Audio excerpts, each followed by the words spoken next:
my favorite memories of the two of them. We had just met. We had just gone to San Francisco together.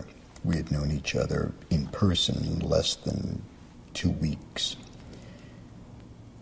They were at a hotel in San Francisco called the Miyako, a marvelous old Japanese hotel, and they seldom ventured out of their room. It was not a great time for them physically. And Yoko had gone there in essence. One of the reasons that Yoko had gone there was to see a fertility doctor, a Chinese herbalist named Dr. Hong, if memory serves, who had the magic potion that would allow Yoko to facilitate a pregnancy. While we were there and they were recovering from problems that they had physically, one day we were able to get out and we took a car drive down to Monterey and Carmel, which is, you leave San Francisco, you head south, and you're in a place that looks like the south of Wales. It's just pristine and gorgeous. And at the end of a pier, there's a place that sells lobsters, serves lobsters, great lobsters. And it's a tourist attraction, where people go out on the pier. We arrived there at 4 o'clock in the afternoon. This was when John had, hair down to his shoulders and Yoko had hair down to her waist, and they looked remarkably like John and Yoko. And the first order of business, of course, was for us to get from that car to that lobster house through 3,000 people without creating a commotion and a scene. And I had only been exposed to them privately in a rented house in Santa Barbara, in a car, in the seclusion of a hotel room in San Francisco. I had never seen the public reaction to them. We got out of the car, but just prior to me opening the door, John said to Yoko, "Let's practice for a second."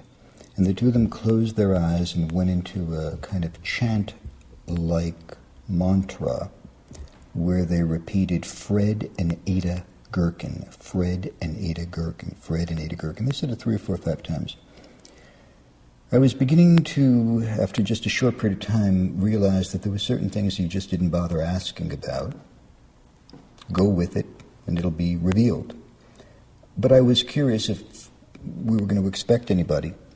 And John explained that long ago they gave up on the idea of disguises because they were just so instantly recognizable everywhere in the world.